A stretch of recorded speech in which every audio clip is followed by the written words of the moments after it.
In today's video, I spent 100 Terraria days playing the Calamity Mod. This mod makes the game a lot harder, adding 23 new bosses, and different difficulty settings ranging from revengeance mode, which is harder than expert mode, to death mode, which is harder than revengeance mode, meaning it's very difficult. Now for today, I decided it was really time to suffer, so I chose death mode. Ideally, the goal of this playthrough is to beat Supreme Calamitas, the final boss of the mod with over 8 million health, but who knows what will happen along the way. I also do have some other non-content mods enabled in order to speed these things up, such as building arenas and brewing potions. Also, if you like my content, make sure to hit that subscribe button and the like button so you can see more videos and show support for the channel. Without further ado, here is what 100 days in Calamity Mod Death Mode looks like. The first thing I noticed upon spawning is that we managed to spawn right next to a snow biome, which in normal Terraria doesn't really mean anything, but because Calamity Death Mode adds weather conditions, such as making you freeze or burn if you don't have the right gear equipped, it means I will likely not be able to explore that side of the world for a while, and I need to avoid it. Right after opening the starter bag and activating the custom difficulties from the mod, slimes instantly started to attack me while I was trying to build a simple house to keep me safe for the night. After killing some slimes, I managed to make a safe place to relax for a moment, and put my gear within the storage system I had created.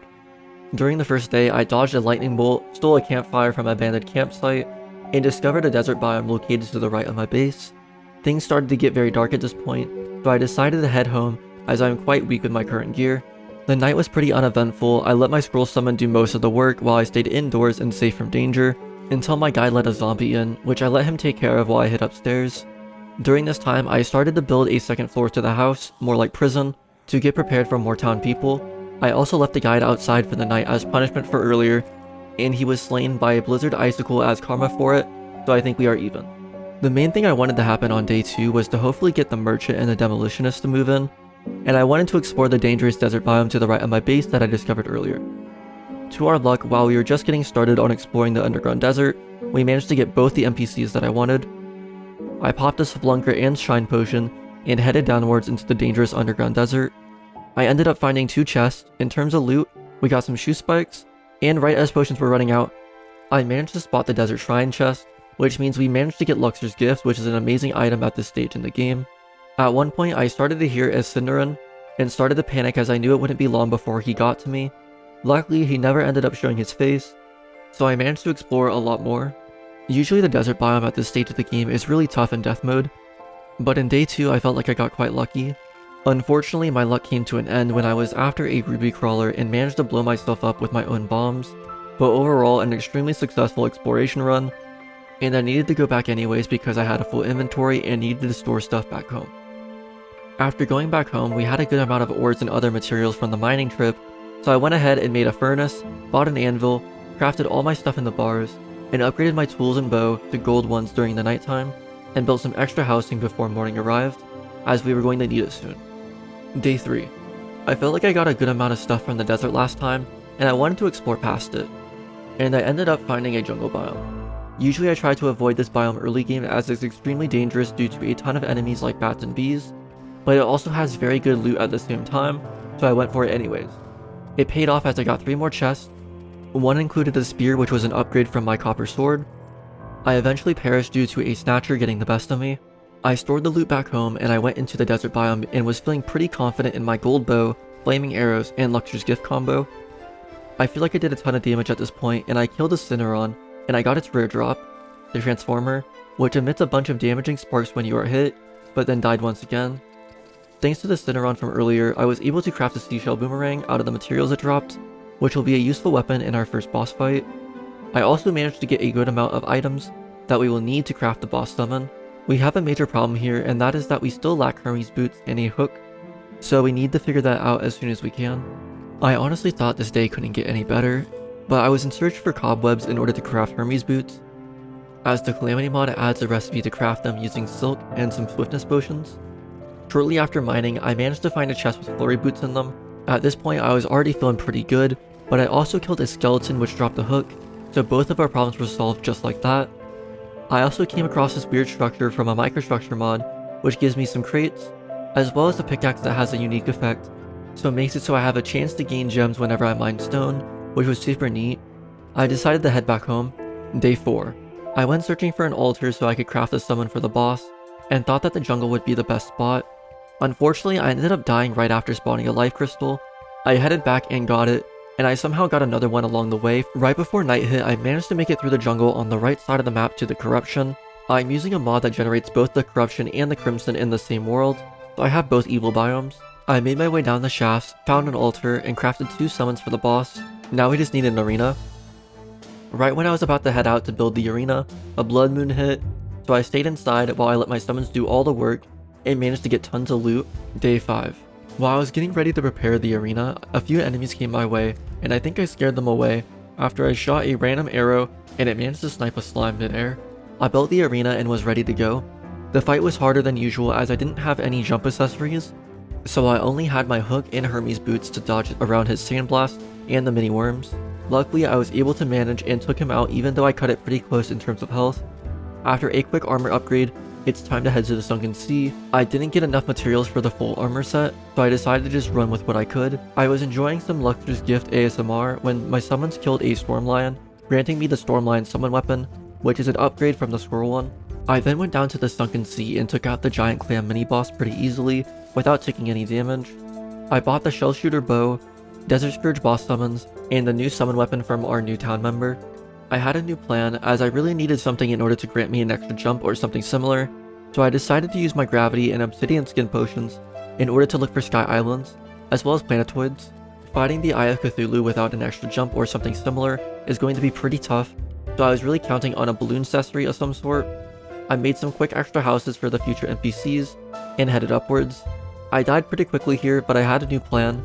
Harpies can provide me with some feathers, which I can then use to craft mobility items. So for the rest of the night, I ended up farming harpies, which allowed me to make a blizzard in a bottle, which would be just what I needed for the fight. Day 6. Today is the day that we make a lot of progress here. I need to craft the eye summon and get ready for the boss fight, and I feel really good now that we have some better items. I went to the corruption, crafted the summon, then all the way to the end of the right side of the world and got some ocean loot real quick. While doing that though, I got a message in chat saying an evil presence is watching you, which means that I guess we will be getting to fight the Eye of Cthulhu for free without using a summon, which works for me.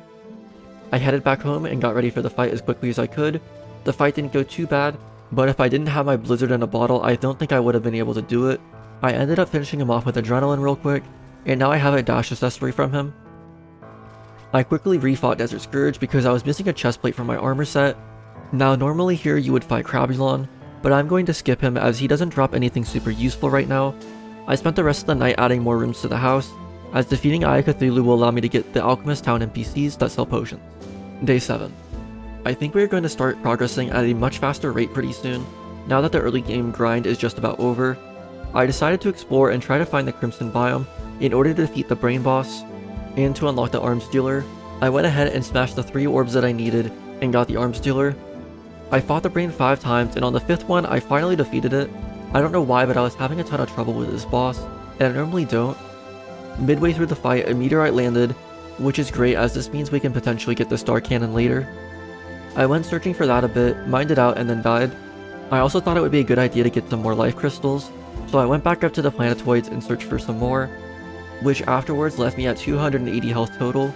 I also made sure to get all the clouds and other resources up there, as I know I'll need them for later. A goblin army ended up invading, which gave me some extra loot. At this point, I felt like I was ready for our next boss fight, which can be pretty rough, which is the Perforator. As soon as I could, I went to the Crimson to start the Perforator fight, and after a pretty intense fight and some very close calls, he ended up going down. The next thing I did is I went ahead and searched for any aerialite ore, as we are due for some very important upgrades. While mining, we ran into someone that I've been waiting on for a while, the Tinkerer, and I bought his workshop and his rocket boots. I also ran into some life crystals along the way, which means we're nearing max health in terms of life crystals. Right now I can choose between fighting Queen Bee or Skeletron, and as Queen Bee doesn't really drop anything that I need, I decided Skeletron would be the best bet here. After heading home, I made Spectre boots and I had enough materials from the Sky Island trips to make bundle of balloons, which is going to greatly increase our mobility. I was running out of time, so I decided it was time to take off for the Skeletron fight. Skeletron felt a bit different than usual and my arena was a little bit less than ideal, but I managed to take him down first try, and I actually forgot to even craft the upgraded armor and weapons, but thankfully the Eviscerator and Luxor's Gift did tons of damage to Skeletron and took him out pretty quickly. I also ran into the Tavern Keep NPC. I went home, stored all the loot, and then prepared for the next day. Day 9. Today was a pretty slow day. In order to craft the armor I wanted, I needed more harpy feathers, so I spent the majority of the time today farming for that. I also got the bandit to move in, who sells a bunch of rogue weapons, so I decided for the next fight I wanted to go with a rogue setup. Another goblin army showed up, and soon after that the day was over. Day 10. Today we went into the dungeon, as we can get some new goodies from there and have gained access to it after defeating Skeletron. The main thing we want here is the Shadow Key, which will allow us to get even more powerful weapons and prepare for the next boss fight, which is a trio fight of 2 slimes and 1 slime core. This one can be really difficult. Before doing that though, I decided to explore the rest of the left side of the map, finding 2 new structures, one that had an item that would reveal a nearby portion of your map, which I definitely wasted. I also went and got some stuff from the nearby sulfurous sea biome, and then I headed down into the dungeon. I got my first chest and then I quickly died. I don't remember the dungeon having so many enemies in it. The dungeon was huge though, and it nearly went all the way down to the underworld. I got a good amount of stuff, but no Shadow Key, and then I headed back home to store everything. Day 11. I went to the dungeon once again and had a lot of trouble with the massive amounts of enemies and traps. It was also super dark in there even with my shine potion on. I ended up finding the mechanic as well as the alchemy table, but I couldn't seem to find the Shadow Key I was looking for. After 5 deaths, I finally reached a gold chest that had the Shadow Key, and after that I magic mirrored home and called it a day. I decided it was time to take our first trip to the Abyss, which will give us great gear for the Slime God boss. Because it's entirely underwater, I made sure to bring my Ocean Crest and Gills Potion, as well as other buffs in order to survive down there for as long as possible. I went down into the Abyss and had some mild success by finding an effigy that prevents me from burning in the waters, but I quickly died due to a viperfish. I tried to explore as much as I could, but unfortunately I couldn't find a lionfish, a rogue weapon that is absolutely insane in the Slime God fight. I decided it was just time to go for the fight, and to prepare for it for day 13. Day 13. It was finally time to fight the Slime God. I upgraded the desert arena with some more layers and platforms and got to it. I managed to do it on my first try without too much trouble, which is strange as this is usually the one that can be somewhat tough. I got a mage drop which was pretty cool from the bag, but not quite what I was looking for at the moment. I went home and I realized I didn't have any hellstone though, so I couldn't really do much with the new materials I got, as you need both hellstone and purified gel that the slime god drops for the status gel set. Tomorrow is time for an adventure to the underworld. We had more than enough resources for a elevator builder, so I used that on a tree next to the house so we have an easy access to the underworld. Day 14.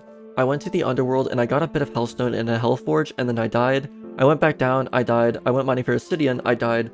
I did lots of exploring and I was trying to get water to hit lava to make obsidian without drowning myself. By the time I finally crafted the status gel armor set, it was already nighttime, so I headed home and got prepared for day 15. Day 15. The next thing we needed to do was to defeat the Wall of Flesh, but first I wanted to also catch up on some bosses we skipped, which would be Queen Bee and Crabulon. I started with Queen Bee, going to the jungle and finding a few life crystals to finally get me to 400 health, as well as finding the Inklet of the Wind, allowing me to upgrade my boots down the line. I also found a glowing mushroom biome that had a Draydon's lab in it. I looted the lab and got enough glowing mushrooms for the fight. Right as night was ending, I managed to defeat him with a really bad arena but really good gear, and the day was over. Day 16. Today I wanted to find a Queen Bee hive to do the Queen Bee boss fight.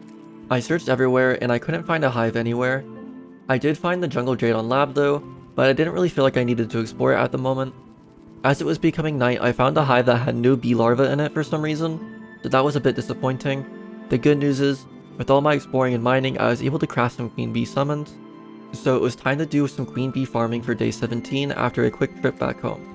Day 17. Right after morning time, I headed back to the jungle and prepped a little arena for the fight. It was pretty annoying as jungle enemies made building the arena really tedious, with all the annoying bats and bees, but after struggling to expand my arena for a while, I beat her 2 times without too much trouble, as we were pretty ahead in gear and our damage against her was really good thanks to the bandit's weapons and having better armor than usual for her. She wasn't an absolute cakewalk though. Her fast dashes as she was getting lower on health were definitely something I had to look out for. I ended up heading back home, storing the gear, and planning day 18. Day 18. Today was dedicated to clearing out a good area for the Wall of Flesh arena and getting rid of any structures in the way by vein mining them. I don't see this fight being too difficult, but who knows, we could end up having trouble with this. I went down to the underworld a few different times and slowly chipped away at the buildings and made sure the arena was up to standards, dying a few times along the way to do so due to the insane spawn rates in the underworld. The arena still wasn't fully finished though. I also had like 5 died voodoo dolls, so we don't really have to worry about that anymore. Towards the end of the night, a blood moon happened, so I went back home and let my summons take care of it.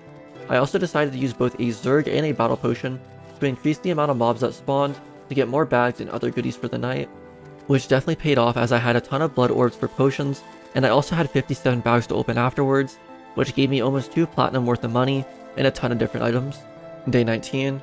Day 19 was dedicated to finishing up the arena and preparing for my final boss fight in pre-hard mode. I had a few more deaths and a lot more voodoo demons that I had to carefully manage to make sure they didn't drop the doll in lava, or else they would summon the boss when I wasn't quite ready, but nothing else too eventful. Day 20. It was finally time to fight the Wall of Flesh, and on my way to the right side of the underworld, I found a ocean spirit pet which will allow me to see better in underwater environments, which will be useful for going deeper into the abyss later. The first attempt at the Wall of Flesh didn't go so great. I got hit by a lot of lasers and ended up realizing that I was going to need a lot more space for this one, so I went ahead and did some more improving to the arena in order to give me a bit more of an edge for the fight. Days 21 to 30. Days 21 to 30 were all spent doing Wall of Flesh attempts. The main reason for this is each time you die to the Wall of Flesh, he keeps going until he gets to the other side of the world, as well as me waiting for the guide to come back. During this time, I worked on improving and expanding the arena, as well as grinding for gear that I thought may make the fight easier. I had the idea that I could fish in the abyss for abyssal crates, which could potentially grant me the lionfish rogue weapon. I got a few crates and ended up getting it in my first crate, but found it wasn't that great compared to my other weapons, so I didn't end up using it. After about attempt number 5, I decided to go Ranger and use Star Cannon as it does great damage, it pierces, it also pairs very well with Luxor's Gift, so it should be able to take the boss out pretty easily and allow me to focus on dodging the lasers. After making some upgrades to the arena in 10 total attempts, the Wall of Flesh went down while I had 26 health. With him down, pre-hard mode was over and hard mode had begun, where things are going to get a lot harder. I really didn't think Wall of Flesh would be the boss that would give me a good amount of trouble, as I have done all bosses no hit up to Plantera before on death mode, but clearly my Terraria skills need some more work at the moment. Hopefully they will come back in time for the next part of the series. Thank you guys so much for watching the first part of my Calamity 100 Days playthrough. If you want part 2, make sure to hit that like button and leave a comment down below, and also subscribe if you're new. You can also join my Discord if you want to get updates on the progress of future videos, link is in the description. See you guys next time.